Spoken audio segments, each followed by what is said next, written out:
rabbil alamin bihi nasta'in ala umuri dunya waddin.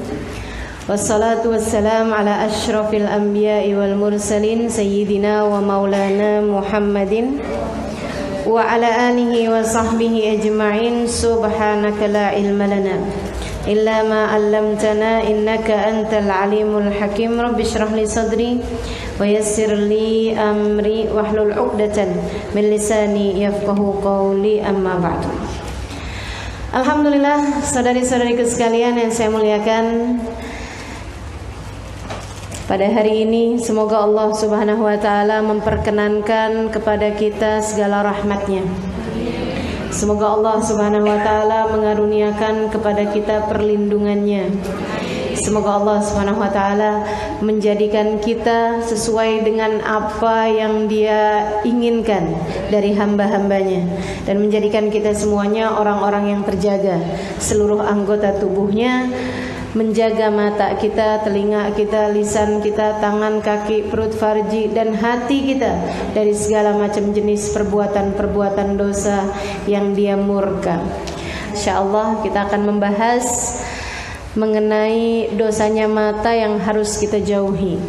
Dan sebelum itu kita baca kembali suratul Fatihah. Kita minta kepada Allah Subhanahu wa taala semoga Allah karuniakan kemanfaatan kepada ilmu kita.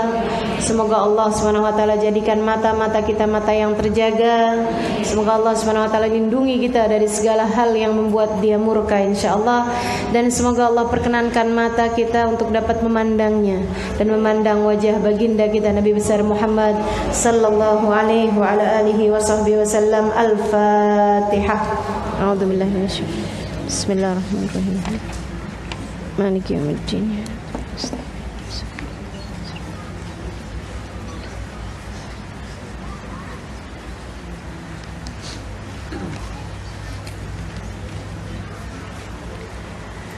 Bismillahirrahmanirrahim. Saudariku sekalian yang saya muliakan, ada beberapa hal yang akan kita bahas mengenai dosa mata ini. Yang pertama, kenapa kita harus meninggalkan dosanya mata? Kenapa kita mesti jaga mata? Ada 6 perkara membuat kita seharusnya menjaga mata-mata kita. Yang pertama, teman-teman saudariku sekalian saya muliakan, Allah perintahkan kita untuk menjaga mata. Kata Allah Subhanahu wa taala dalam Al-Qur'an, "Kullil mu'minin yaghuddu min absarihim wa yahfadhu furujahum, dzalika azka lahum." Kata Allah Subhanahu wa taala, sampaikan kepada orang-orang yang beriman, yang laki-laki, yaghuddu min absarihim, hendaklah mereka menundukkan pandangan mereka, wa yahfadhu furujahum, dan menjaga farji mereka, wa kullil mu'minat, dan sampaikan kepada orang-orang yang beriman yang perempuan, yaghdudna min absarihinna, agar mereka dapat menjaga pandangan mereka.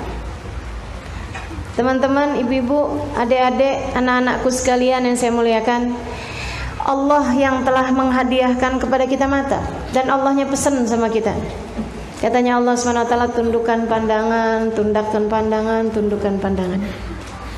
Masa Dia yang udah kasih kepada kita mata, Dia perintahkan mata kita untuk menunduk, dan kita tidak peduli kepada perintah Allah tersebut? Kan gak pantas.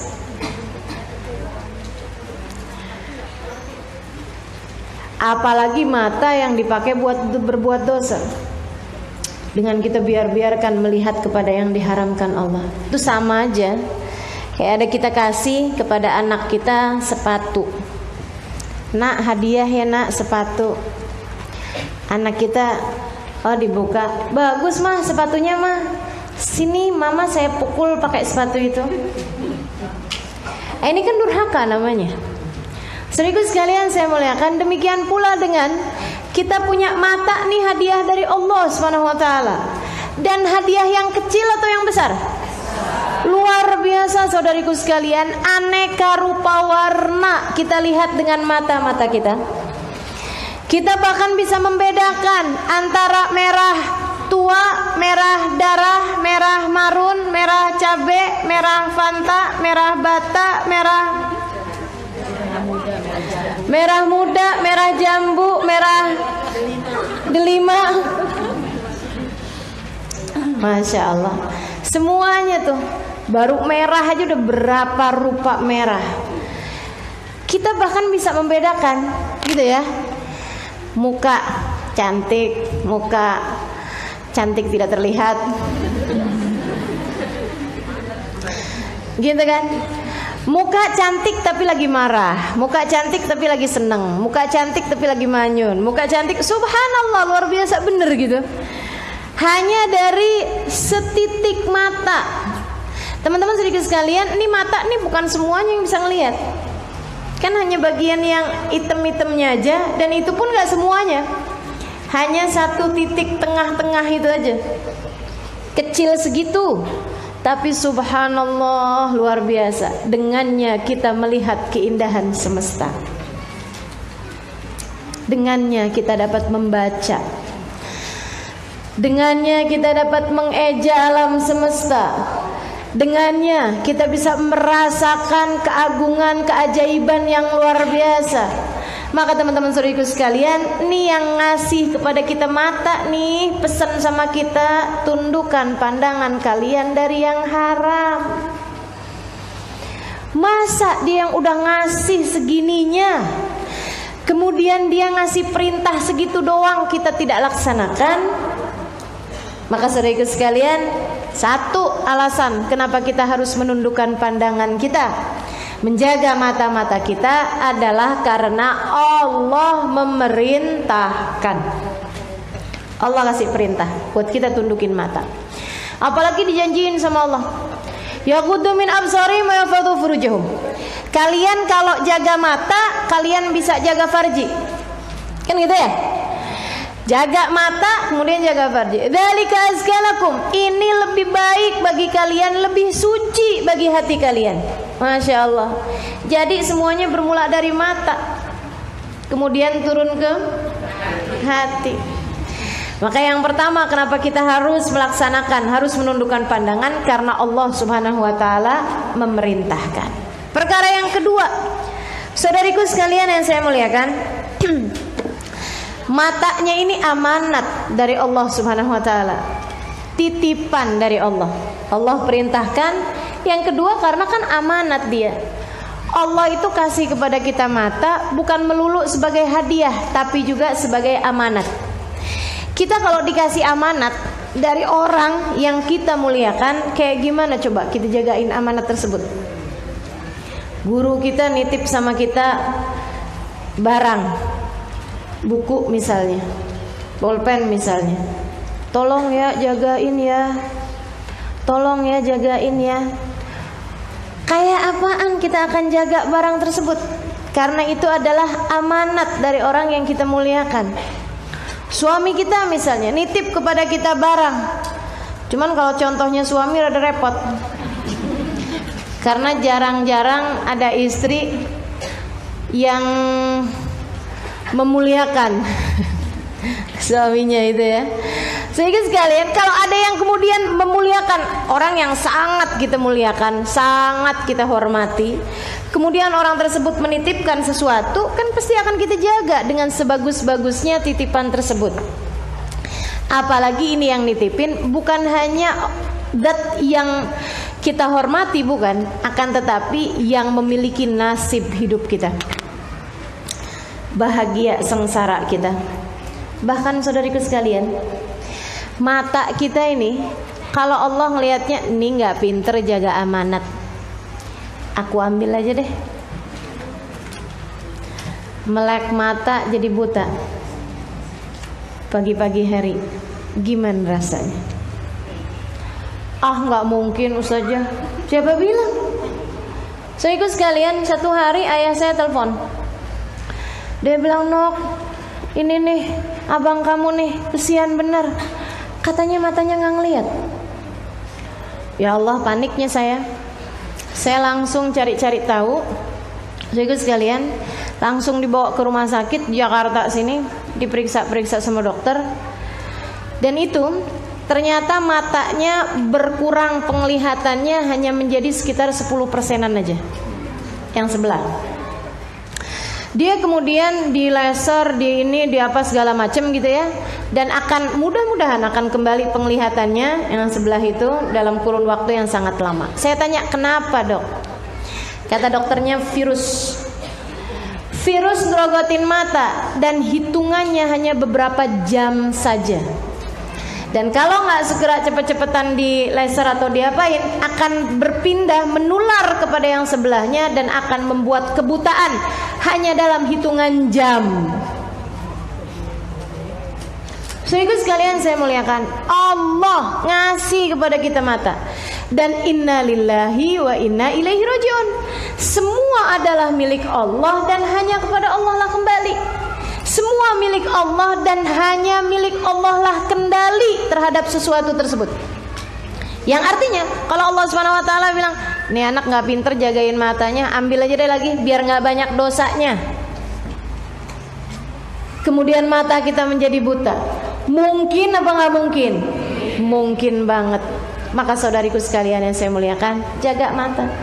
Yuk belajar buat kita jaga mata kita, agar kita dapat menjalankan amanat sebagaimana mestinya, agar Allah Subhanahu wa taala menambahkan mata tersebut kepada kita sekalian ketajamannya, bukan nambah bilangannya ya, tumbuh mata sini gitu enggak, tapi menambah ketajamannya, sebab Allah Subhanahu wa taala mengatakan la in syakartum la azidannakum. Kalau kalian syukuri, niscaya akan aku tambahi. Teman-teman sekalian, ada orang-orang pernah nanya sama saya, Ustazah nggak pakai kacamata lagi? Karena beberapa tahun yang lalu teman-teman lihat saya pakai kacamata. Ini jadi pertanyaan semua orang nih kayaknya ya. Subhanallah, saya itu pakai kacamata dari sejak umur saya 19 tahun. Pakai kacamata terus aja gitu. Ketika saya pulang ke Indonesia umur 22 tahun, saya sempat nggak pakai kacamata. Tapi kemudian 23 tahun ya, umur 23 tahun, saya nggak sempat nggak pakai kacamata, tapi kemudian sakit kepala hampir setiap malam. Saya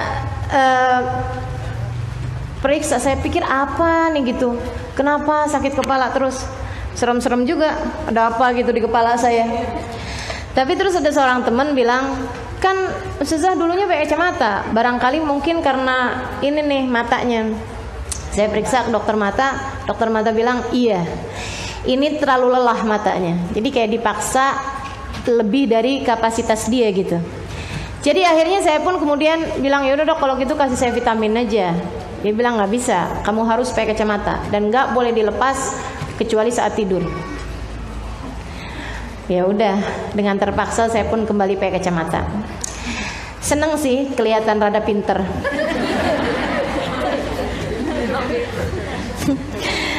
Berapa tahun saya pakai kacamata kemudian, karena kalau nggak pakai kacamata memang juga berat luar biasa. Kayak baca sesuatu tuh hanya beberapa lembar udah capek matanya gitu. Tapi kalau pakai kacamata berapa puluh lembar insya Allah gitu maksudnya. Teman-teman sekalian, akhirnya kemudian lama kelamaan saya itu ngerasa ngelihat arah deket juga nggak bisa, mulai samar-samar gitu. Padahal umur saya belum 40 tahun, apalagi 50 tahun. Masa itu ya, masih 35-an gitu. Akhirnya kemudian saya periksa ke dokter. Saya bilang sama dokternya itu, ini kayaknya saya selain minus, saya juga plus. Dokternya bilang nggak mungkin, yang namanya mata plus itu untuk orang yang sudah di atas usia 40 tahun. Jadi ini mata saya rupa-rupanya usianya sekitar 50 tahunan lah. Akhirnya saya pun kemudian bilang sebenarnya jadi gimana dok? Ya udah, berarti matanya sekarang dia kemudian periksa juga matanya dan ternyata bener. Jadi saya itu ada min dan ada plus. Susah ngelihat jarak jauh, susah ngelihat jarak dekat. Sedikit sekalian yang saya muliakan, satu hari saya cerita sama seorang teman, dia bilang kemudian, nggak apa-apa Ustazah, nanti mata Ustazah menyesuaikan. Maksudnya gimana? Ya plus sama minus kan 0. Iya juga. Mudah-mudahan begitu gitu. Subhanallah ternyata beneran. Teman-teman sekalian, lama kelamaan nih mata menyesuaikan. Luar biasa karunia Allah Subhanahu wa taala. Luar biasa karunia Allah SWT. Ini yang saya bilang tadi tuh, ditambahkan kenikmatannya. Mudah-mudahan Allah jadikan mata kita semua terjaga. Emang Ustazah udah bisa jaga mata? Enggak juga sih. Luar biasa karunia Allah SWT, bikin kemudian menambahkan nikmatnya mata. Dari yang asalnya pakai kacamata malah bisa lepas kacamata, nggak pakai operasi, nggak pakai apa. Akan tetapi memang matanya kemudian menyesuaikan, karena plus ditambah minus jadi jadi nol.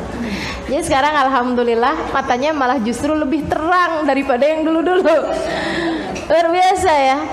Teman-teman saudara sekalian yang saya muliakan, demikian pentingnya kita menjaga mata ini, karena kayak begitu tuh, amanat dari Allah Subhanahu wa taala nih mata, kita mau pakai buat sering-sering membaca Al-Qur'an gitu ya. Abah saya itu usianya sudah 70-an dan alhamdulillah nggak pakai kacamata. Dan ada begitu banyak orang-orang, salah satunya Hubabah Bahiyah, itu usianya sudah sangat tua sekali, 100 tahun lebih, dan beliau nggak pakai kacamata. Matanya melihat dengan terang. Masya Allah, Masya Allah. Itu kalau kita pinter-pinter jaga mata. Mudah-mudahan ya Allah jadikan kita jadi pinter jagain mata, insya Allah. Amin. Karena mata adalah amanat. Kalau kita pinter jaga mata, insya Allah Allah akan tambahkan kenikmatan-kenikmatannya. Amin. Kemudian yang ketiga, kenapa sih kita perlu jaga mata? Oh, ini penting banget nih, saudariku sekalian. Mata ini sumber fitnah. Benar apa enggak? Benar apa enggak? Benar apa enggak? Coba tuh, ngelihat kemudian kotorlah hati kita. Ngelihat kemudian jadi sibuklah pikiran kita. Ngelihat kemudian jadi tidak terjagalah hati-hati kita. Makanya judulnya, tundukkan pandanganmu, lapanglah hatimu. Sebab berapa banyak kita melihat sesuatu yang kemudian menjadi hati kita sempit, yang membuatkan hati kita jadi sempit. Buat yang muda-muda nih, lagi jalan masuk ke Indomaret, kemudian ketemu seorang laki-laki.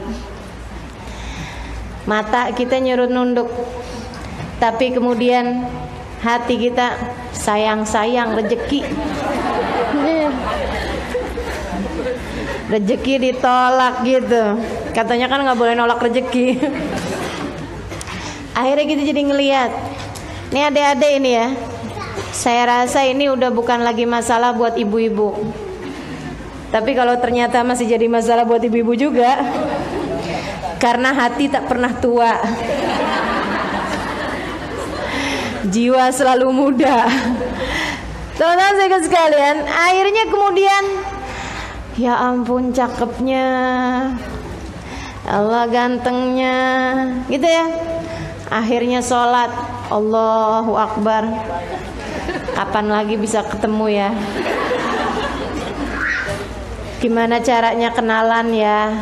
Rusak nih, sholat jadi rusak, ini semua jadi rusak. Gara-gara apaan? Ngelihat, gara-gara mata. Karenanya kemudian kita perlu jaga mata, teman-teman saudariku sekalian. Kenapa? Karena ianya adalah merupakan sumber fitnah. Nggak kelihatan lebih aman, nggak kelihatan lebih aman. Karenanya jadi sumber fitnah nih bagi kita sekalian. Apa-apaan tuh mendingan tundukin pandangan, jangan segala-gala dilihat gitu. Kalau di jalan tundukin pandangan. Alhamdulillah nih kan semuanya udah pakai jilbab, gitu ya.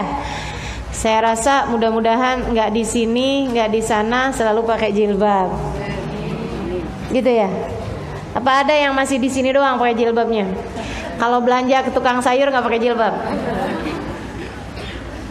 Ini yang senyum-senyum merasa nih kayaknya. Baik, saudaraku sekalian saya muliakan. Nah, tinggal udah kita tutup auratnya, tinggal kita tundukkan pandangan kita. Jadi kita juga nggak bikin dosa mana-mana gitu. Kita tundukin pandangan, orang juga ada susah kan mau ngelihatnya. Jadi saudaraku sekalian seperti itu. Dan ini masalah menundukkan pandangan nih, bukan hanya untuk mereka yang terlihat wajahnya, bahkan yang pakai cadar juga kan matanya ngelihat, gitu ya. Makanya emang lebih ekstra lagi harus menundukkan pandangan. Begitu. Jadi teman-teman saudaraku sekalian, yang ketiga, kenapa kita perlu untuk menjaga mata kita? Karena mata kita adalah merupakan sebab fitnah. Di cerita yang pernah saya sampaikan juga beberapa waktu yang lalu, ada seorang laki-laki di depan rumahnya. Ketika kemudian pemuda umur 20-an tahun, ketika kemudian masa itu belum banyak orang punya kamar mandi. Ada seorang perempuan lewat depan rumahnya kebelet. Dia punya kamar mandi dalam rumah. Jadi pas dia lewat begitu, perempuannya kemudian, "Pak, Mas, Bang, ainal hammam, di mana sih kamar mandi?" Katanya gitu. Kata laki-laki tersebut, "Nih di rumah saya punya kamar mandi." "Oh, boleh numpang nggak?" "Iya, silakan aja." Masuklah perempuan tersebut. Ketika masuk, perempuannya ini memang nggak bisa jaga diri dan laki-lakinya nggak bisa jaga pandangan. Si perempuan kemudian lepas kerudungnya, lepas penutup wajahnya, lepas baju luarnya, tapi masih pakai baju, bukan baju dalam yang itu doang, bukan. Maksudnya ada, iyalah gitu ya. Tapi membuat dia cukup terlihat tangannya, terlihat kakinya, dilepas kaos kaki kan begitu ya. Dan terlihat wajahnya, terlihat lehernya seperti itu. Laki-lakinya nggak bisa jaga pandangan, diliatin gitu. Mestinya begitu dilihat perempuannya tersebut kemudian lepas-lepas suatu, langsung tundukin pandangan dan pergi. Ini mah enggak, malah ditontonin, liatin rezeki, pandangin. Sampai perempuan tersebut masuk kamar mandi, datang setan godain dia ini. Wah, nih ya, cakep bener nih cewek, kulitnya mulus, wajahnya cantik. Dia datang fitnah hatinya, terfitnah hatinya, ditutup-tutupin pintu rumahnya. Begitu si perempuan tersebut keluar dari kamar mandi, dia mulain pakai bajunya. Laki-laki itu bilang, "Kamu sekarang nggak bisa pergi dari rumah saya." Ceweknya cewek kagak bener juga. Ceweknya cewek kurang terjaga juga, tidak terjaga. Tapi dia pinter, si cewek nih. Jadi gitu ngelihat laki-lakinya ini kayak begini, dia bilang kemudian tanpa ada rasa takut, "Oh, kamu mau begituan? Kamu mau kita pacaran? Tenang aja, kamu cakep juga kok. Emang kamu pikir saya nolak?" "Enggak kali," dia bilang gitu. "Ayo kalau kamu mau. Cuman masalahnya," katanya si perempuan ini, "saya ini lapar sekarang." Ya udah dikeluarin, rupa-rupanya jadi lapar. Dia bilang, "Gimana kalau kita makan-makan dulu gitu?" "Oh gitu." Siang laki-lakinya dia pikir karena perempuannya ini mau gitu ya, dia bilang, "Boleh deh kalau gitu." Dia pun kemudian keluar. Saya beliin gado-gado ya di ujung jalan sana. Pergi dia keluar, perempuannya kemudian kabur. Habis itu dia nggak pernah ketemu lagi, nggak pernah lihat lagi. Nah, dosanya mata ditambah dengan dosanya keinginan hati untuk berzina yang dilakukan oleh laki-laki tersebut, tidak pernah dia taubatin. Tidak pernah dia taubatin. Jadi setiap kali dia ingat gitu ya, bukannya dia astagfirullah dulu tuh ya nggak bisa jaga mata, ngajakin orang zina, astagfirullah, nggak gitu. Tiap kali dia ingat dia malah mikir, kenapa bego banget gue, kenapa pakai segala beli gado-gado saya gitu. Saudaraku sekalian, laki-laki ini kemudian menikah, laki-laki ini kemudian punya anak, laki-laki ini kemudian tuanya, dia kemudian anak-anaknya besar-besar dia kawinkan sampai punya cucu di usia di atas 60-an tahun, 70-an tahun, datang sakaratul maut. Itu dosa saat umur dia 20 tahun, teman-teman. Dan ini sekarang saat dia sakaratul maut umur 70 tahun, teman-teman saudaraku sekalian. Lihat betapa kadang fitnahnya mata membuat dosa tersebut tidak terampuni di sisi Allah Subhanahu wa taala, dan karena memang dia sendiri juga memang tidak pernah taubati, sampai membuatnya terhalang dari iman di saat mati.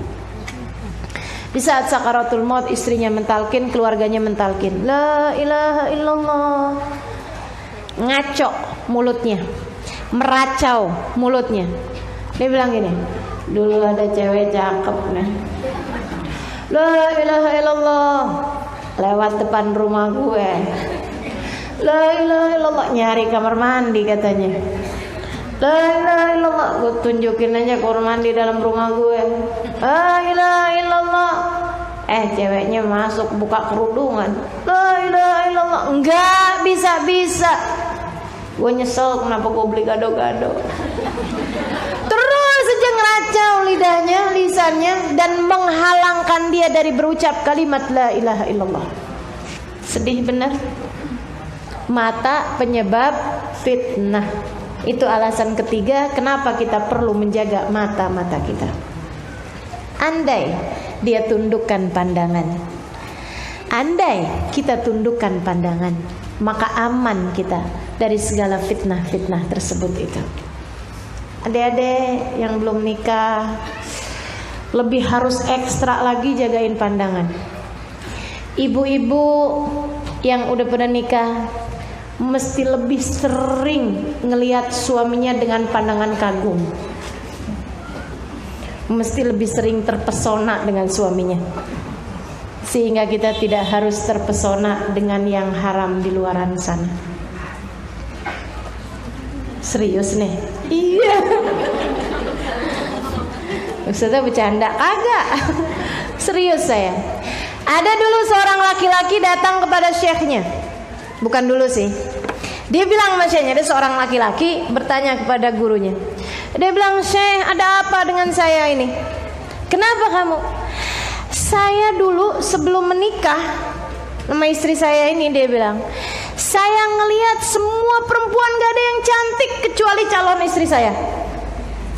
Dan awal-awal nikah seperti itu keadaannya. Saya ngelihat gak ada cewek cakep kecuali istri saya." Dia bilang gitu. "Sekarang nih Syekh, saya lihat semua orang cakep kecuali istri saya."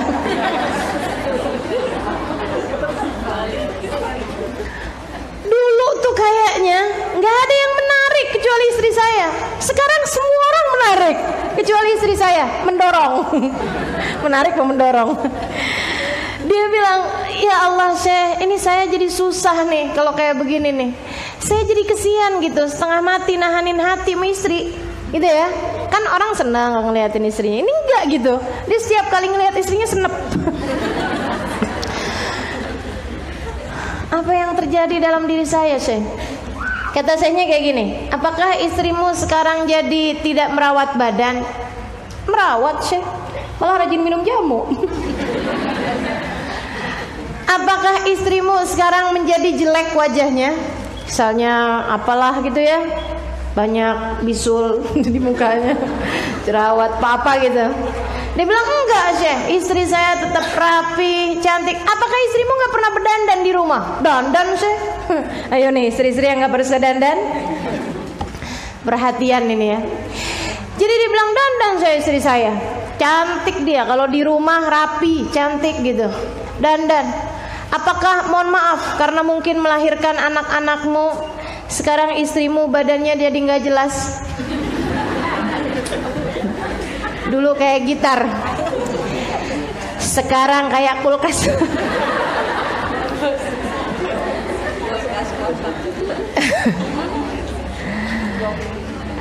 Ya Allah, kayak gimana nih Syekh, katanya gitu ya.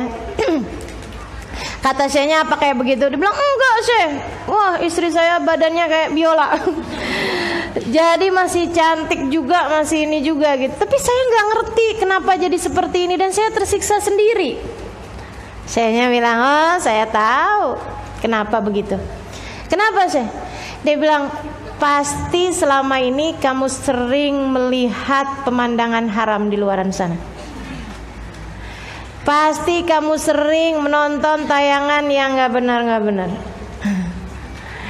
Pasti kamu kalau jalan di jalanan ada cewek cantik, kamu tidak menunduk pandangan, malah kamu liatin. Pasti kamu selama ini sering tertarik dan membiarkan hatimu melihat wanita yang bukan mahrammu dengan syahwat, dengan rasa suka.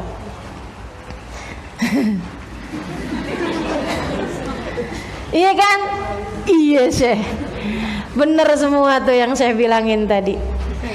Kata Syekhnya, aku beritahu kepadamu Pak, ketika kamu tertarik kepada yang haram, Allah halangkan darimu kenikmatan yang halal. Catat teman-teman saudaraku sekalian. Nggak, maksudnya bukan catat langsung catat gitu. Ingetin. Aduh, ibu-ibu ini lucu ya. Nggak ibu-ibu, nggak adek-adek, nggak anak-anak, visual sekali gitu. Begitu dengar catat langsung. Maksudnya itu perkara penting gitu. Harus diingat-ingat ucapan itu ya. Bahwa ketika dirimu tertarik kepada sesuatu yang haram, Allah akan halangkan dari menikmati yang halal. Dalam segala hal teman-teman saudaraku sekalian.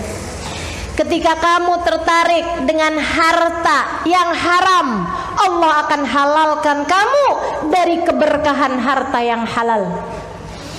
Ketika dirimu tertarik mendengar yang haram, Allah akan halangkan dirimu dari menikmati yang halal.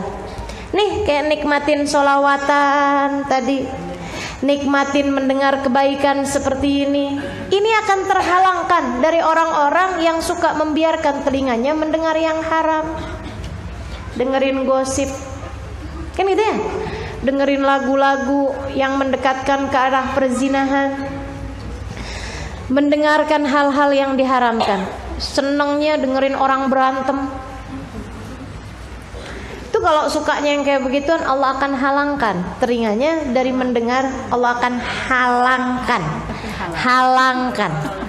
bukan halalkan. Allah akan halangkan telinganya dari mendengar sesuatu yang halal. Saudariku sekalian, siapa yang tertarik kepada yang haram-haram, Allah akan halangkan dia dari menikmati yang halal. Termasuk seorang istri yang demenannya menikmati yang haram, Allah akan halangkan darinya kenikmatan yang halal. Bahkan andai yang halal-halal tersebut, yang haram-haram tersebut sebenarnya nggak terlalu haram atau enggak pada jalan yang haram. Contoh, ada perempuan kalau diajakin majelis taklim nanyain, yang ngajar siapa? Ustazah. Oh enggak ah, saya mah maunya ustad. Alasannya kenapa? Ya seneng liatnya, cuci mata.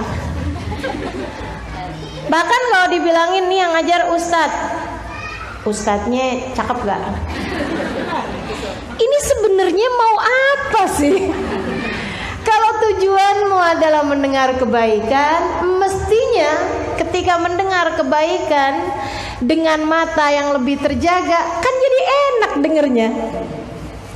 Apalagi kalau kemudian di saat dengerin pengajiannya nih, matanya ngeliatin ustadznya sambil mikir, coba laki gue kayak gini. Itu namanya menikmati yang haram, meskipun lewat jalan yang halal. Makanya saudara sekalian, menikmati yang halal lewat jalan yang halal. Itu dua-duanya harus kita kerjain. Kesukaanmu terhadap menikmati yang haram akan membuatmu terhalang dari menikmati yang halal. Jelas ya? Maka teman-teman saudara sekalian, itu tadi yang saya sampaikan. Kenapa kita harus menjaga pandangan? Karena mata adalah sumber fitnah. Sumber fitnah. Kemudian yang berikutnya, kenapa kita perlu jaga mata? Karena ada hadisnya Nabi Muhammad SAW. Ya, kenapa yang keempat ini? Karena orang kalau jagain matanya, dia akan dikaruniai kenikmatan iman, kemanisan iman. Katanya Nabi Muhammad SAW, "Dzaq ta'mal iman, dzaq ta'mal iman." Katanya Nabi Muhammad SAW, mohon maaf, hadisnya bunyinya kayak gini. An-nazar sahmun masmum min sihamil iblisil marjum. Man tarakaha makhafatan minni abdaltu imanan yajid halawatuhu fi qalbihi qala Allah. Fil hadisul qudsi. Melihat adalah sahmun masmum, anak panah beracun yang dibidikan sama iblis. Laki-laki ngelihat perempuan, perempuan ngelihat laki-laki, ya. Ini adalah anak panah beracun yang dibidikan oleh iblis. Jadi kalau dedek yang tadi saya sampaikan masuk ke Indomaret, kemudian ngeliatin ada laki-laki, gitu ya. Nah itu tuh pertama kali ngeliat itu seperti lagi dikasihin anak panah beracunnya iblis, gitu kan? Kena lah kita, terpedayak lah kita. Cakepnya, matanya indahnya, pandangannya teduh, hidungnya kayak alif, bibirnya kayak mim. Ini laki-laki Nabi Muhammad. Alisnya kayak nun. Itu Nabi Muhammad ya. Teman-teman sekalian, ini nih bukan karena wah saya sedang mensyukuri nikmatnya mata. Nggak ada. Itu namanya mengingkari nikmatnya mata. Saudaraku sekalian, itu adalah kamu sedang terkena anak panah beracunnya iblis, anak panah beracunnya setan. Siang kemudian begitu kena tuh, kalau kita kena, namanya orang kayak kena anak panah beracun kan, langsung kayak lemes gitu kan. Demikian pula dengan perempuan ataupun laki-laki yang terkena anak panah beracun ini, langsung kayak gini. Lihat lagi ah, iya. Itu kalau di iklan gitu ya, apa tuh namanya, kesan pertama begitu menggoda, gitu. Ayo jadi kemudian kepengen lihat lagi. Nah itu kalau kita ngelihat lagi kemudian, itu dia, kita udah terkena jerat anak panahnya setan tadi ini. Apalagi kalau kemudian kita samperin, pura-puranya jatuhin barang. Aduh. Nih adik-adik nih, hati-hati, jangan kena anak panahnya setan. Karena si yang perempuan kena anaknya setan, anak panahnya setan. Si yang laki-laki juga kayak begitu. Ya Allah, ya Allah. Dari sanalah fitnah bermula. Dari sana fitnah bermula. Nabi Muhammad ngasih arahan. Kata Nabi Muhammad alaihissalam, Allah berfirman, man tarakaha makhafatan minni, siapa yang meninggalkan melihat yang haram tadi ini dengan menundukkan pandangannya, makhafatan minni, karena takut kepada Allah Subhanahu wa taala. Ya Allah, gitu kan, buru-buru nyari rak yang kosong. Ngumpet di rak, buru-buru dia cepetan ke kasir, gitu ya. Pas di kasir ngelihat tukang kasir ganteng ya.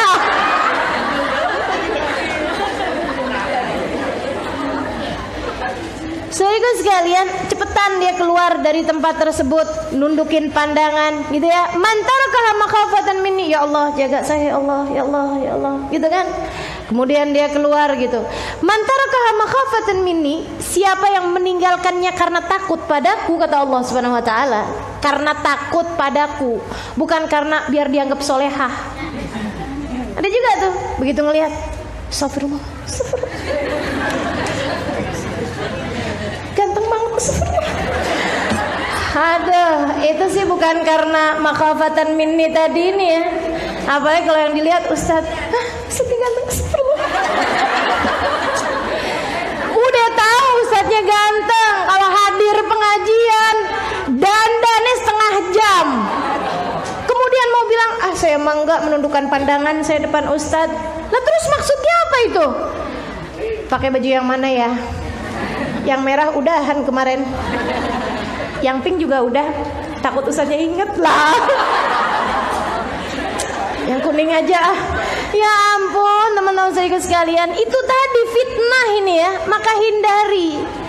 Terus gimana Ustazah, enaknya Ustazah? Hadirnya tempat Ustazah aja. aman, iya nggak? Taunya kita aman apa enggak? Coba lihat rasa hatimu ketika keluar dari majelis. Kalau yang diinget-inget ucapan ustadznya atau ucapan ustazahnya nggak apa-apa.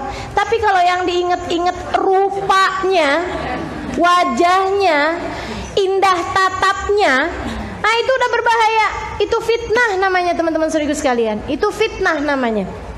Makanya mau udah lebih aman deh, jauh lebih aman.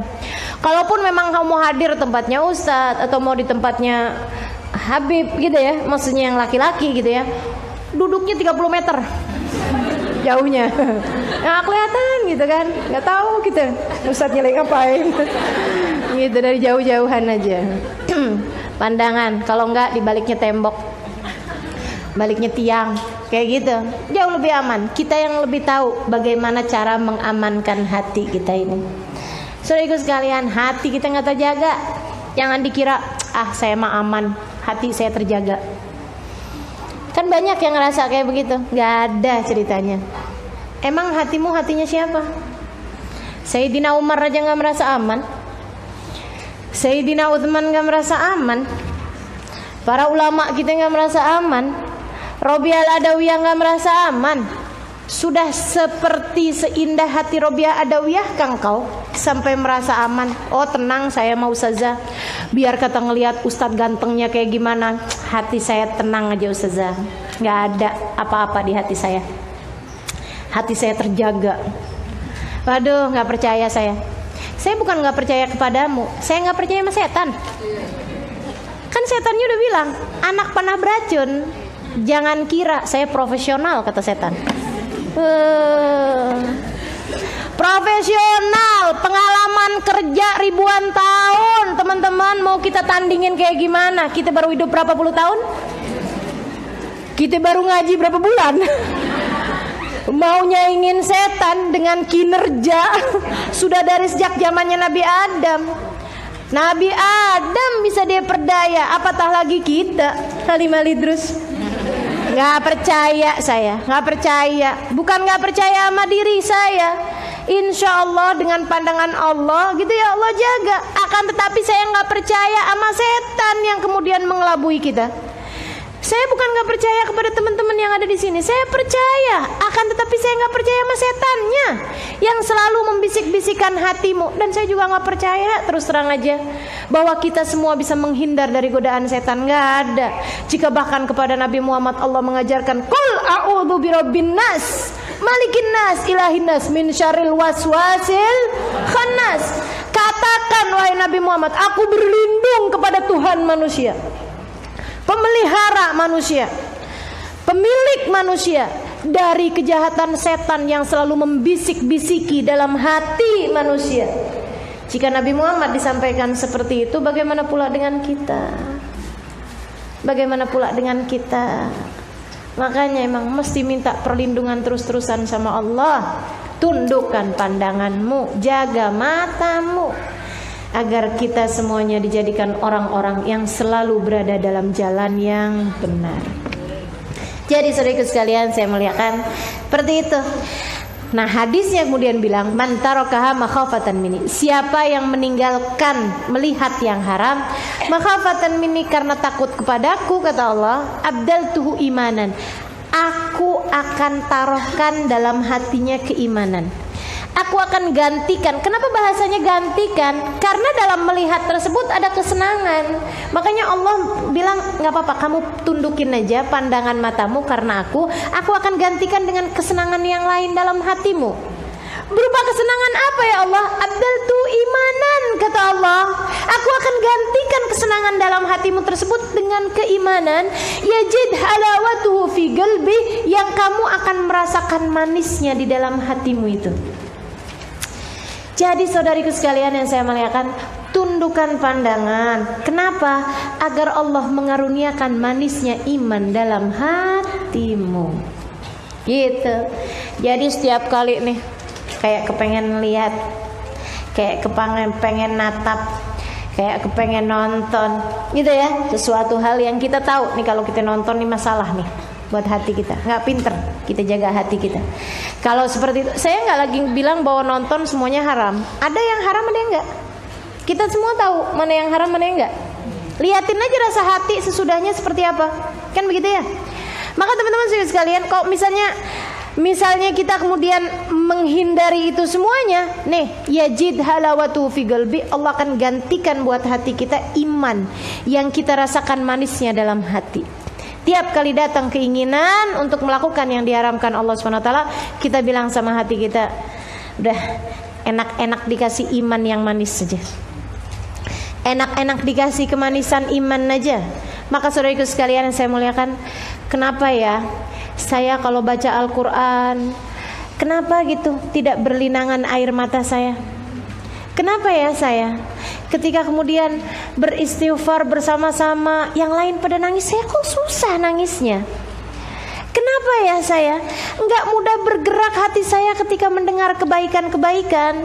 Kenapa saya tidak bisa merasakan manisnya iman yang dirasakan oleh orang-orang banyak? Jangan-jangan karena selama ini matamu tidak terjaga.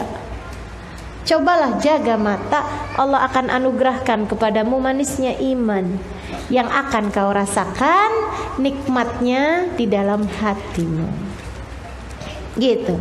Jadi siapa yang penting? Jika penting bagimu keimanan yang kau rasakan manisnya dalam hati, gitu ya, maka rajin-rajinlah atau berusahalah untuk menjaga pandangan matamu.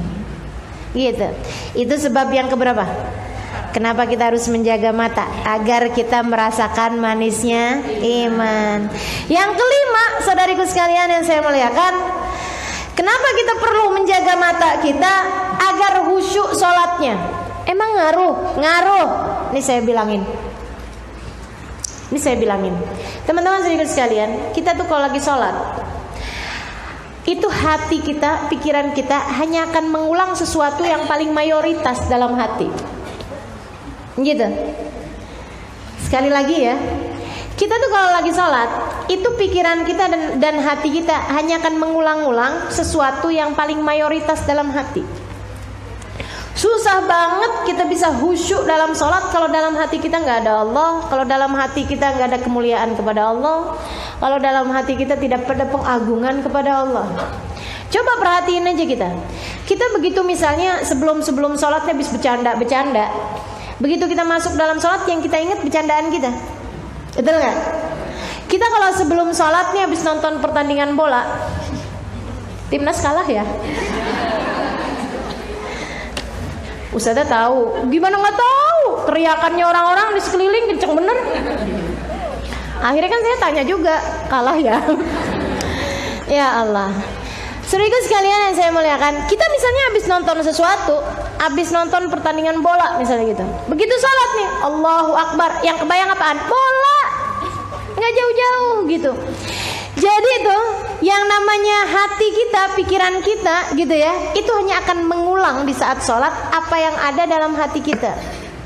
Kalau kita biarkan mata kita nih yang merupakan pintunya hati. Pintunya hati ada 2 teman-teman saudara sekalian. Ada 4 kalau dilihat lobangnya. Tapi ada 2 sebenarnya kalau dilihat fungsinya, mata sama telinga. Ini 2 hal ini nih yang kemudian menjadi pintu masuknya sesuatu ke dalam hati. Gitu. Karenanya kemudian apa yang ada dalam apa yang kita lihat di mata kita, apa yang kita lihat dengan telinga kita akan masuk ke dalam hati kita, dan ketika kita salat Allahu Akbar itu hanya akan mengulang-ulang apa yang ada di sana. Kalau kita lebih menundukkan pandangan, kalau kita lebih menjaga telinga gitu ya, maka hati kita akan lebih terjaga. Apalagi kalau kitanya rajin baca Quran, rajin hadir di majelis ilmu, gitu kan, rajin mendengarkan kebaikan-kebaikan. Nah begitu kita sholat akan lebih mudah bagi kita untuk bisa merasakan kehusyuan dalam sholat kita. Tundukkan pandanganmu, khusyuklah sholatmu. Kalau kepengen khusyuk dalam sholat, rajin-rajinlah menundukkan pandangan. Pinter-pinter nundukin pandangan. Itu hal yang kelima. Yang keenam, yang terakhir, saudaraku sekalian, kita mesti nundukin pandangan. Kenapa? Karena kita kepengen mata kita nanti memandang zatnya Allah. Kita kepengen mata kita bisa lihat Nabi Muhammad. Kita pengen mata kita ngelihat keindahan surga, yang katanya pandangan surga itu mala ainun ra'at wala udhunun sami'at wala khatara ala qalbi bashar. Surga itu kenikmatannya tidak pernah terlihat mata, tidak pernah terdengar telinga, dan tidak pernah terbayangkan di hati manusia. Karenanya kemudian mata yang dipersiapkan untuk melihat segala keindahan tersebut, ila rabbiha nadhirah, memandang kepada zatnya Allah Subhanahu wa taala, kemudian bersama dengan Nabi Muhammad memandang keindahan wajahnya Nabi Muhammad, memandang keindahan wajahnya para ulama, para salihin di hari akhirat nanti, memandang keindahannya surga. Saudariku sekalian, haruslah mata yang terjaga. Bagaimana mungkin mata yang kotor memandang kepada yang suci? Zatnya Allah Subhanahu wa taala, zat yang maha suci, tidak akan bisa dilihat oleh mata yang penuh dengan kotoran-kotorannya.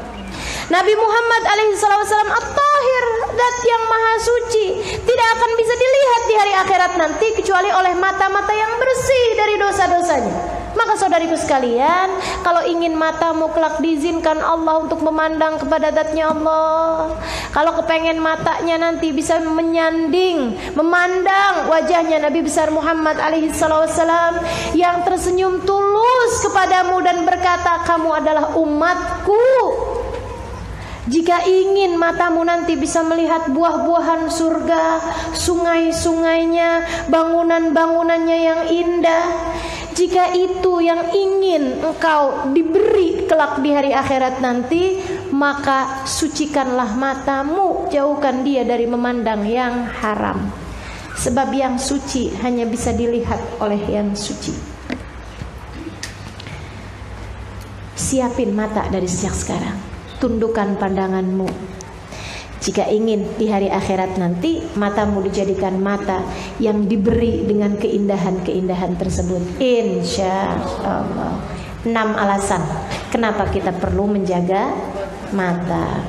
Yang pertama karena Allah perintah, yang kedua karena mata adalah amanah dan titipan dari Allah yang harus kita jaga, yang ketiga sebab mata adalah sumbernya fitnah, kemudian yang keempat agar kita lebih bisa merasakan manisnya iman, yang kelima adalah agar kita dapat khusyuk dalam salat kita, yang keenam adalah agar kita kelak diizinkan Allah untuk memandang kepada zatnya Allah, dikaruniai memandang wajahnya Nabi Muhammad, dan dikaruniai dapat memandang kepada kenikmatan surga.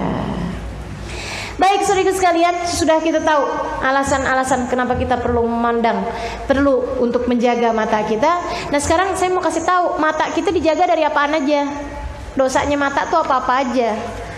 Karena sudah sebagian sudah kita bahas tadi itu ya. Dan sebagian sudah pada tahu dosanya mata tuh apa aja.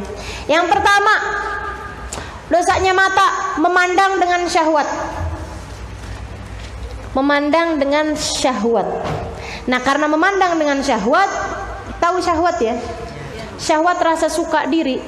Syahwat yang kalau dibiarkan kemudian menjadi turun ke nauzubillah min dzalik, turun ke farji, bisa kemudian bergerak kepada hal-hal yang tidak diizinkan oleh Allah Subhanahu wa taala.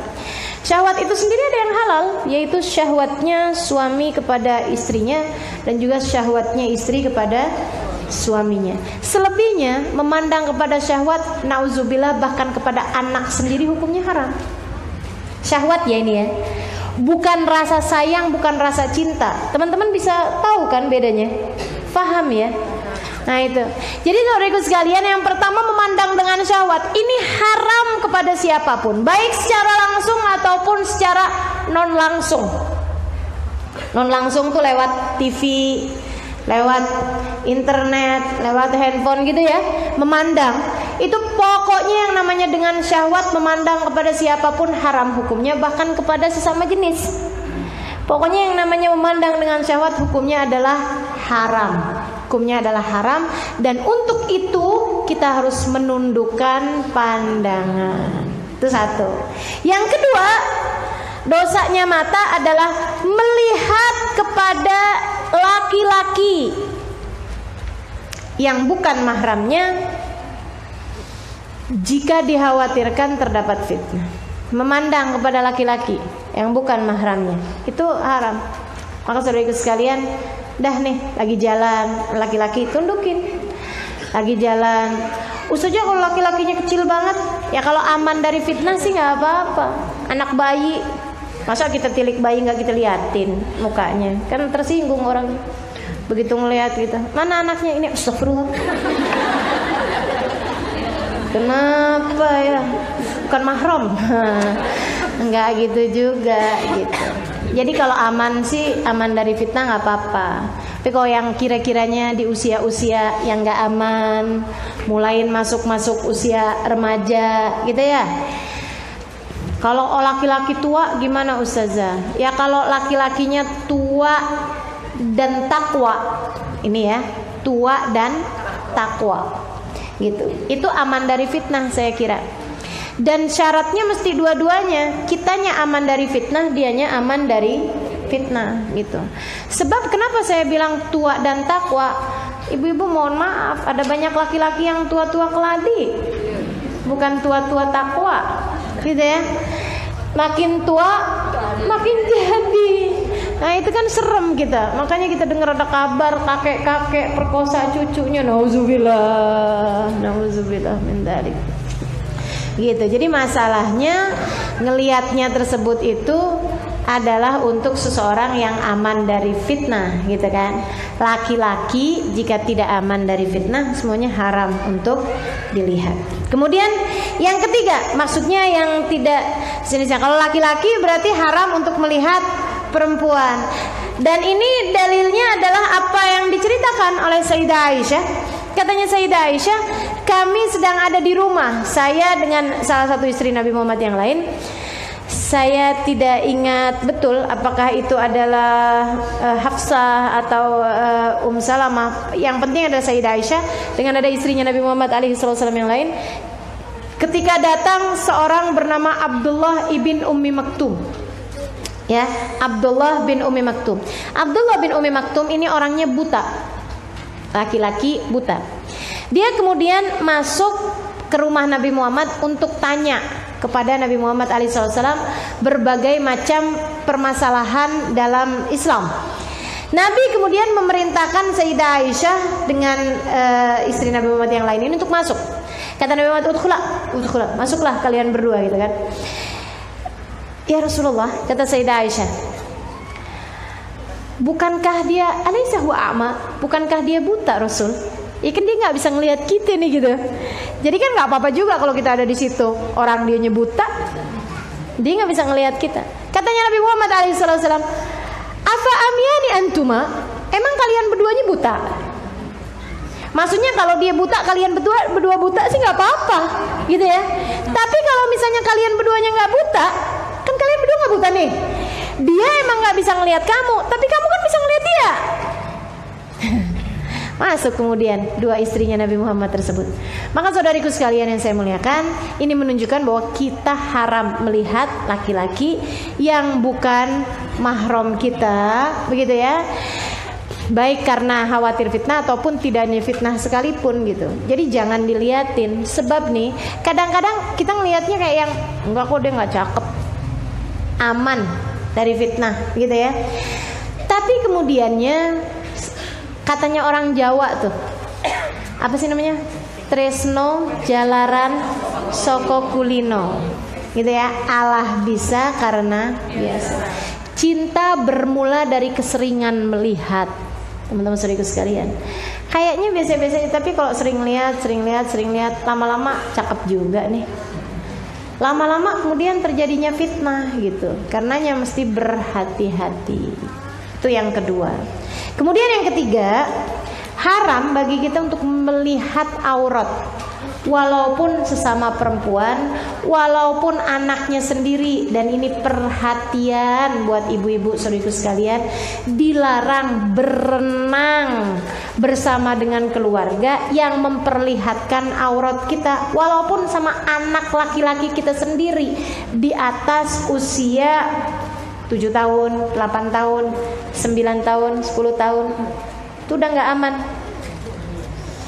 Ibu-ibu mandi sama anak perempuannya. Kalau anak perempuannya bayi sih gak apa-apa, Bu. Kalau anak perempuan ibu bayi umur setahun, 2 tahun, 3 tahun, 4 tahun masih nggak apa-apa. Tapi begitu anak ibu nih, sesama perempuan sekalipun di atas usia 10 tahun gitu, udah nggak boleh mandi berdua-duaan. Udah nggak boleh.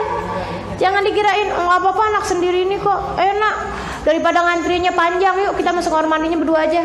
Nggak gitu, nggak boleh. Apalagi anak laki-laki, gitu ya.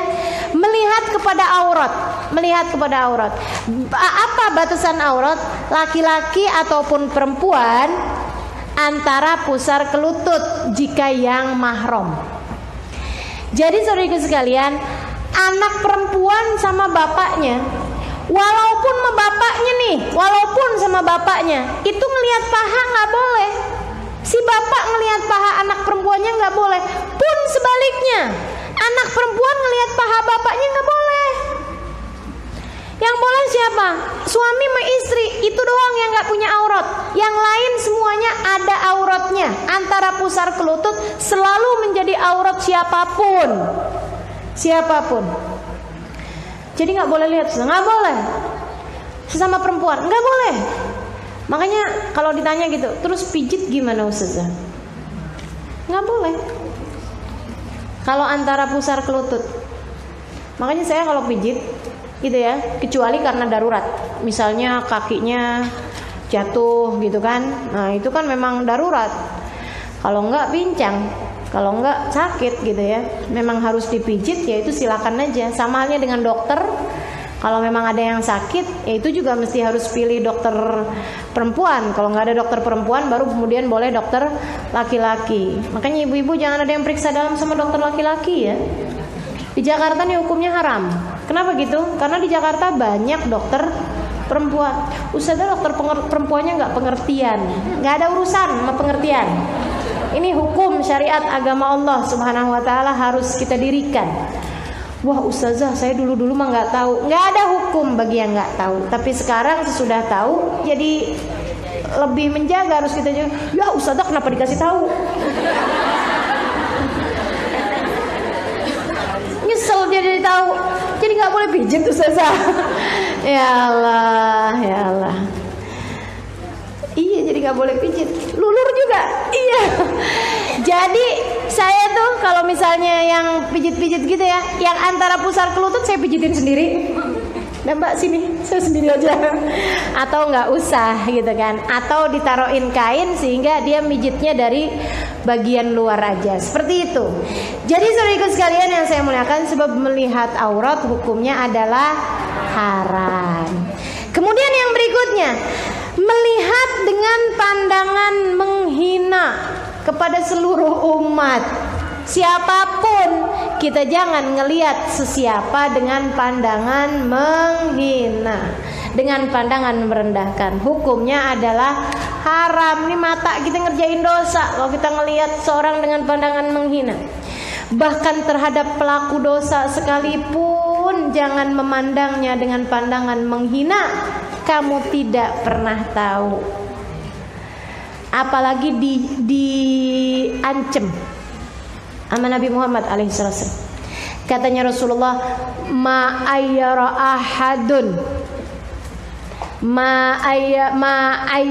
ahadun min ibadillah illa wa waqa'a mithluhu qabla an yamut. Tidaklah seseorang memandang dengan pandangan menghina, kemudian mentakyir, kemudian mengejek gitu ya. Jadi mata ngelihat, kemudian mulutnya komentar dengan komentar nyinyir. Nah, ini sekarang bahasanya ada nih. Ayar nih kayaknya dari bahasa nyinyir tuh kayaknya dari asal kata bahasa Arab ya. Karena mirip tuh. Nyinyir bahasa Arabnya ta'yir. Mirip ya. Tidaklah seseorang memandang dengan pandangan menghina kemudian dia nyinyir, kemudian dia berkomentar dengan komentar yang pedes, komentar yang nyakitin hati, komentar yang merendahkan, illa waqa'a mithlu qabla an yamut, kecuali dia pasti bakal mengerjakan apa yang dia hinakan tersebut sebelum dia mati. Ngeri amat.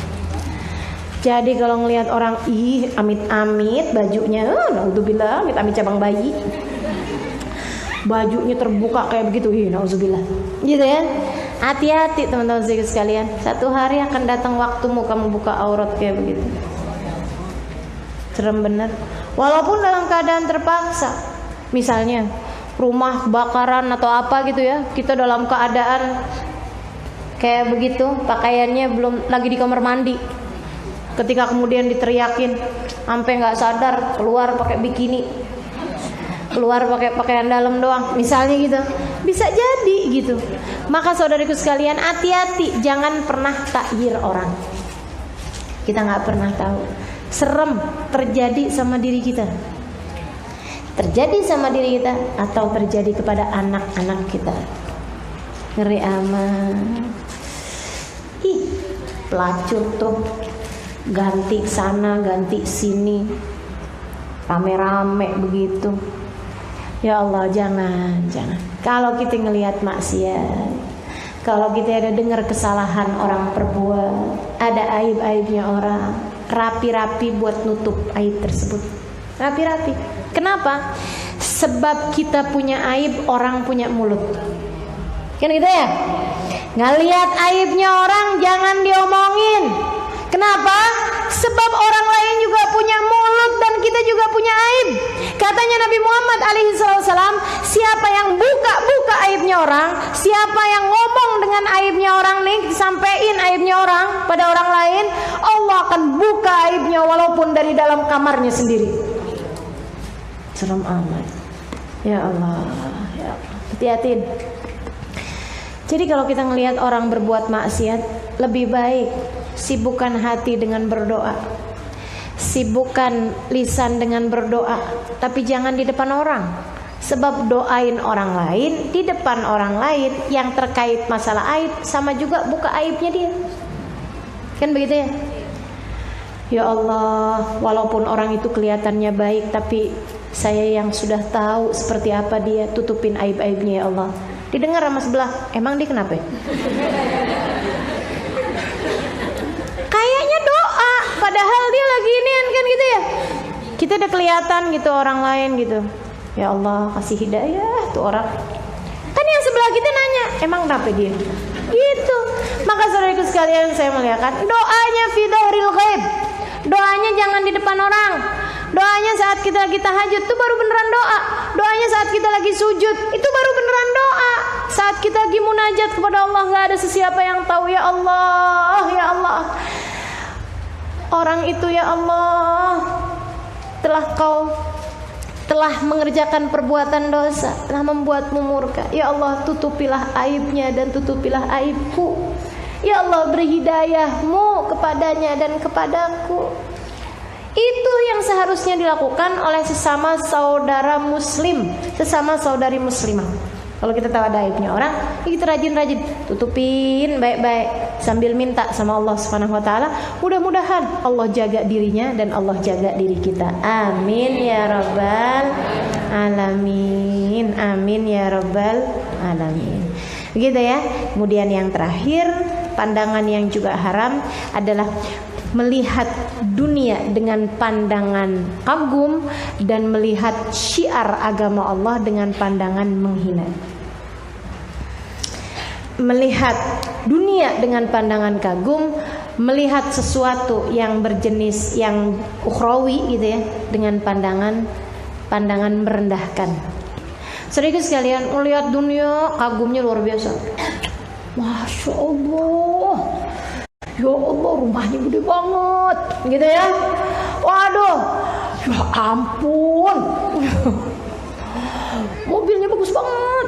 Ya Allah, pokoknya udah ngelihat dunia pandangannya kagum banget gitu.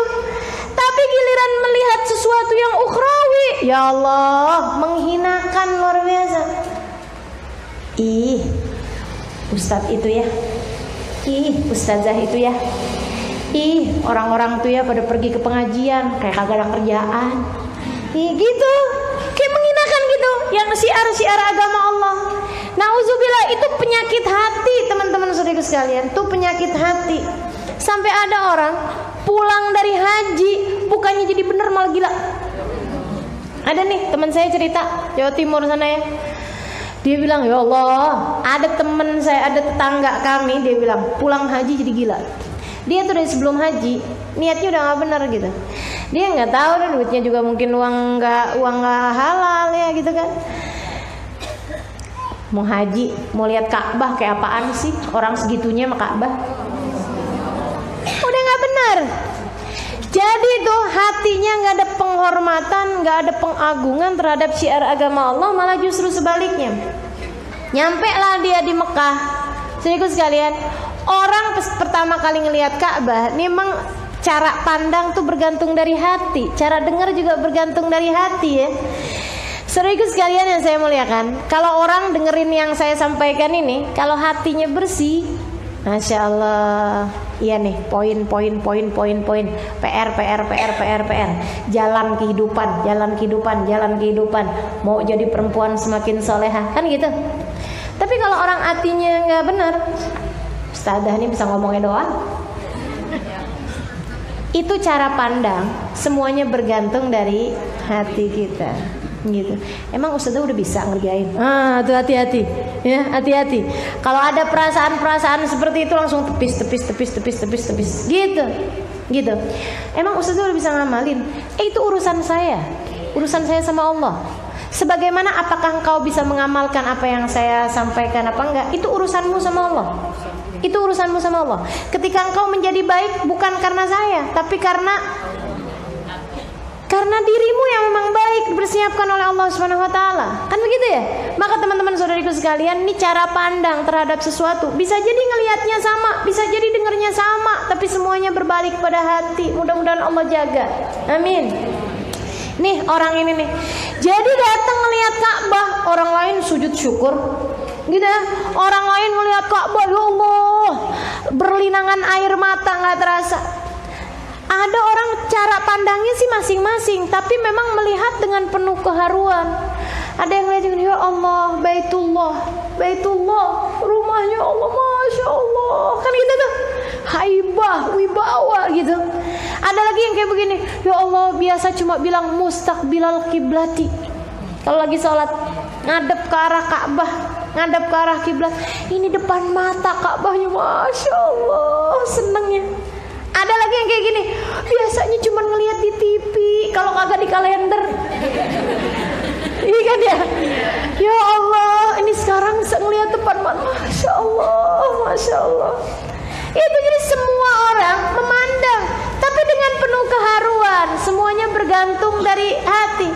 Ini si ini nih satu nih orang nih, begitu ngelihat Ka'bah, gini doang namanya Ka'bah. Oh Ka'bahnya neto ya, gitu. Kan orang Jawa ya. Baru ini dengar susah ngomong Jawa katanya. Ibu-ibu saudara sekalian, dia ngomong kayak gitu tuh. Jadi orang lain toaf pada muliain, dia kayak gitu doang ngomongnya. Ya neto ya Ka'bah ya, neto ya Ka'bah ya. Sampai pulang, ibu-ibu saudara sekalian, gila, nggak ada yang bisa dia ingat kecuali kata-kata ngonoto loh Ka'bah. Na'udzubillah min dzalik. Wa man yu'azzim sya'airallah fa innaha min taqwal qulub. Kata Allah Subhanahu wa taala, tidak ada yang bisa mengagungkan syiar-syiar agama Allah kecuali itu semua bersumber dari ketakwaan yang ada di dalam hati hamba-hamba. Mudah-mudahan jadi orang yang pintar mengagungkan syiar-syiar agama Allah Subhanahu wa taala. Itu ibu-ibu teman-teman saudaraku sekalian, dosa-dosanya mata. Nah, kalau ibadahnya mata apaan? Nih saya mau cepet aja sampeinnya. Ibadahnya mata salah satunya memandang kepada wajahnya orang tua kita dengan pandangan penuh cinta. Itu ibadah mata. Katanya Nabi Muhammad SAW, nadrah ila wajhil ahabbu ilallah minan nadhar ilal Ka'bah. Melihat ke wajahnya ibu kita, melihat ke wajah orang tua kita dengan pandangan cinta, lebih Allah sukai daripada saat kita melihat Ka'bah. Padahal dalam hadis yang lain Nabi Muhammad menceritakan, memandang Ka'bah sekali seperti ibadah 1 tahun, puasa di waktu siang dan ibadah tahajud di waktu malam. Sekali mandang Ka'bah. Maka ada kiai pas ngeliat Ka'bah meremlek. Tanyain sama muridnya, kiai kelilipan? Kagak. Kenapa meremlek gitu kiai? Biar dihitung banyakan nak. Nabi Muhammad kan bilang ngeliat Ka'bah sekali ke ibadah setahun. Jadi biar setahun, 2 tahun, 3 tahun, 4 tahun gitu. Nah ini katanya Nabi Muhammad alaihissalam, nggak usah jauh-jauh ke Ka'bah, nggak usah jauh-jauh ke Mekah, kan begitu ya? Apalagi yang udah pada daftar, tau-tau nggak berangkat karena dapat daftarnya ke. Saudariku sekalian yang saya muliakan, nggak mesti begitu, nggak harus Ka'bah. Kalau masih punya orang tua yang sehat, orang tua yang hidup, alhamdulillah. Diliatin wajah ibunya, diliatin wajah ayahnya, tapi harus dengan pandangan cinta. Jadi nih yang masih pada punya orang tua, ini kan orang-orang lagi pada rame-rame ngelihat Ka'bah nih hari-hari gini ya, udah berangkat ke tanah suci, ramenya luar biasa nih teman-teman saudara sekalian. Pulang-pulang liatin mamah aja, liatin umi, liatin emak, liatin ibu, ya. Tapi pandangannya harus dengan pandangan cinta. Ya Allah mah, gitu. Dumi, gitu ya. Belum. Kita pandangin wajah umi kita dengan pandangan cinta. Masya Allah. Tuh tiap lihat kita dihitung kayak ibadah setahun, kan lumayan. Malas-malas ibadah kita cari emak kita aja.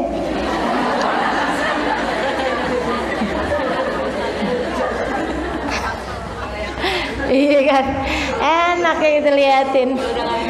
Tapi jangan kayak tadi depan emak kita. Kamu kenapa nak? Mi ngelihat orang tua tuh Mi kayak ibadah setahun. Sekali ngelihat, jadi biar dihitung banyakan ya Allah. Atau memandangnya nggak pakai pandangan cinta, pandangan menyelidik. Emaknya tinggal bingung, kenapa sih nak kamu nih? Ini kayaknya kesambet di mana nih? Memandang dengan cinta ke wajah orang tua kita, gitu ya, dengan pandangan penuh cinta. Siapa lagi selain orang tua? Guru-guru kita, walaupun masih muda. Asal dengan ainut ta'zim, dengan pandangan mengagungkan, dengan pandangan penuh cinta, gitu ya. Ada nilai pahalanya, jangan dikira enggak. Ada nilai pahalanya. Teman-teman sekalian, memandang guru-guru kita. Kalau memandang mertua masuk apa enggak? Ya, pakai niat, insya Allah masuk. Deh, orang tua udah nggak ada, sisanya mertua. Ya udah deh.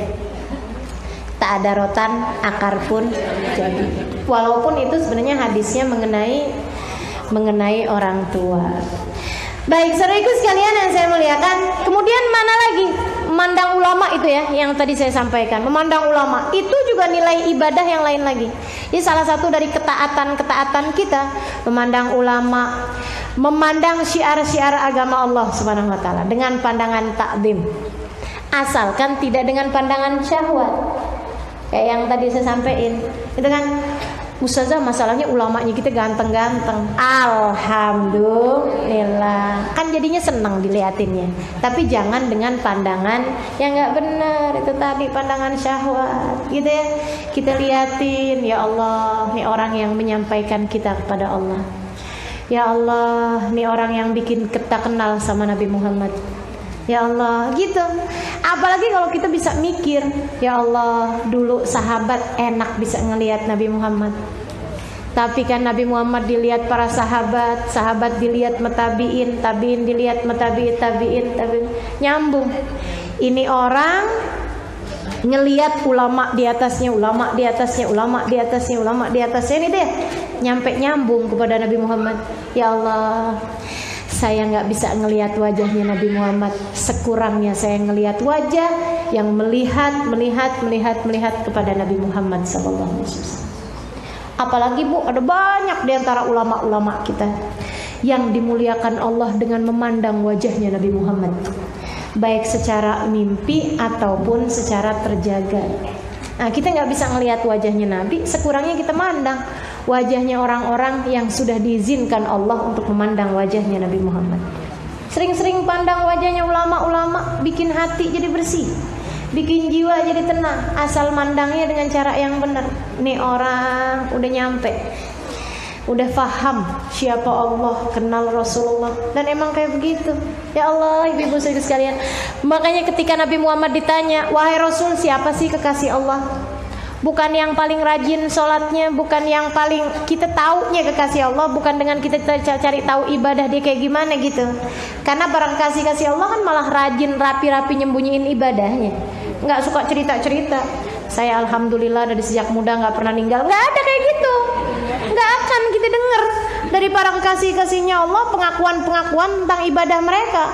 Karena ibadah mereka urusan mereka sama Allah. Lantas taunya kita bahwa dia kekasih Allah kayak gimana? Alladzina idza ru'u dzukirallah. Orang-orang yang ketika kita tatap wajahnya mengingatkan kita kepada Allah. Dan itu saya dapati dalam wajah para ulama-ulama yang bahkan ada di zaman sekarang ini. Pandang wajah Habib Umar bin Hafid, maka akan mengingatkanmu kepada Allah. Pandang wajah Habib Zain bin Smith, akan mengingatkanmu kepada Allah. Pandang wajah para kekasih-kekasihnya Allah SWT. Mandang wajah Hubabah Bahiyah. Ya Allah, teman-teman saudariku sekalian, saya yang tahu rasanya. Saya tahu rasanya memandang wajah Hubabah Bahiyah, sumpek segala sumpek. Mandang wajah beliau semenit, 2 menit, 3 menit, hilang segala sumpek. Langsung membuat kita ingat kepada Allah SWT dengan kebahagiaan rahmatnya Allah yang luar biasa. Memandang wajahnya Hubabah Khadijah binti Syekh Abu Bakar bin Salim. Ya Allah, saudariku sekalian yang saya muliakan, sampai sekarang masih ingat tatapnya, sampai sekarang masih ingat rupanya. Kebahagiaan saat mandang wajah beliau sampai sekarang saya nggak bisa lupa. Saudariku sekalian, mandang wajahnya Hubabah Zahra, ibunda dari Habib Umar bin Hafid, punya anak bisa kayak begitu. Gitu ya, anak-anaknya ahli taat semua, anak-anaknya ahli taat semuanya. Ibu-ibu, teman-teman, saudara sekalian, saya sampai sekarang masih ingat senyumnya yang indah. Ya Allah, ya Allah. Dikit-dikit Allahumma ja'alna bil ihsan wa la taj'alna bil imtihan. Ya Allah, saya mau jadi hamba tempat Engkau kasih karunia aja dah. Jangan jadiin saya hamba tempat Engkau menguji. Saya emang gak tahan kalau diuji yang gede-gede. Ya Allah, saya mau kasih hamba, jadi hamba yang Engkau kasih kenikmatan aja dah. Gitu dah. Entar lagi kita kumpul-kumpul ada beliau, tahu-tahu lampu mati. Itu ya orang-orang kekasihnya Allah, memang luar biasa. Begitu lampu mati, kita emang gak kemudian ya PLN kayak gitu. Kita tuh modelnya kayak begitu. Kita lampu mati nge PLN. Pemerintah yang disalahin, padahal bayar udah mahal, udah segala macam tuh. Itu orang-orang kasihnya Allah SWT. Begitu dep lampu mati, ya Allah terangkan kubur kami ya Allah. Ya Allah, ini orang-orang memang luar biasa. Terangkan kubur kami ya Allah, terangkan wajah kami ya Allah. Jadikan kami dapat memandang yang paling bercahaya, baginda kami Nabi Muhammad ya Allah. Gitu. Itu secara refleks, nggak pakai direncanain gitu. Emang udah langsung. Subhanallah, alladzina idza ru'u dzukirallah. Orang-orang yang ketika pandang wajah mereka mengingatkan kita kepada Allah. Dan itu seindah-indah ibadah, teman-teman saudara sekalian. Seindah-indah ibadah. Jika kau mendapati para kekasih Allah SWT, pandangin aja mukanya, dah nggak usah ngapa-ngapain. Seindah-indah ibadah, asalkan kita dapetin mereka itu ya. Kan jarang-jarang juga ketemunya. Itu ya. Kemudian yang berikutnya, memandang semua orang dengan pandangan cinta, dengan pandangan sayang. Ngelihat siapapun tuh yang sayang, ngelihat anaknya sayangin, ngelihat suaminya cintain, ngelihat tetangganya sayangin, semua orang pandang mereka dengan pandangan penuh kasih sayang. Itu adalah merupakan salah satu taatan mata yang mesti kita lakukan. Dan selebihnya yang terakhir, memandang kepada Al-Quran, memandang kepada kitab-kitab pelajaran gitu ya, memandang kepada apapun yang mengingatkan kita kepada Allah Subhanahu wa ta'ala, mengingatkan kita kepada jalan surga. Melihat buku catatan, jangan dikira bukan ibadah, itu ibadah. Makanya kalau pernah ada yang ditanya, guru saya bilang, Habib Umar bin Hafid bilang, membaca Al-Quran dengan melihat itu lebih baik daripada membaca Al-Quran tanpa melihat walaupun hafal. Ini ibu-ibu kan banyak yang hafal Yasin, tapi baca Yasin begitu aja, nggak pakai lihat. Dengan baca Yasin dengan ngelihat, itu lebih baik baca Yasin dengan melihat. Kenapa? Sebab matanya juga ikutan ngerjain ibadah. Ibadahnya mata berupa memandang Al-Quran. Dan ibu-ibu saudara sekalian, seukuran banyaknya pandangan taatmu, seukuran itu pula lah Allah akan membesarkan pandangan kasih sayangnya kepadamu, pandangan rahmatnya kepadamu, pandangan cintanya kepadamu. Dan itu akan menjadi patokan nanti di hari akhirat, apakah kita akan mendapatkan karunia-karunianya pandangan ataukah tidak. Wajah-wajah yang selalu memandang, mata-mata yang selalu memandang kepada ketaatan pada Allah Subhanahu wa taala, seperti mana yang tadi sudah saya sampaikan, memandang orang lain dengan cinta, memandang orang tuanya dengan penuh penghormatan, memandang suaminya dengan penghormatan dan penuh cinta, memandang keluarganya, memandang para ulama, memandang sesuatu yang dimuliakan Allah Subhanahu wa taala, memandang Ka'bah, memandang Masjidil Haram, memandang Masjid Nabawi, memandang kubahnya Nabi Muhammad alaihi salatu wasallam. Itu ya yang selalu saja senang memandang dengan pandangan-pandangan yang diperintahkan oleh Allah Subhanahu wa taala. Kelak di hari akhirat nanti akan dimuliakan Allah dengan memandang kepada zatnya Allah, dan itu adalah seindah-indahnya kenikmatan. Semoga Allah persiapkan mata kita untuk mendapatkan yang seperti itu, insyaallah. Amin ya rabbal alamin. Rabbana zalamna anfusana wa illam taghfir lana wa tarhamna lanakunanna minal khasirin. Rabbana atina fid dunya hasanah wa fil akhirati hasanah wa qina adzabannar. Da'wahum fiha subhanakallahumma wa tahiyatum fiha salam. Akhiru da'wana anil hamdulillahi rabbil alamin.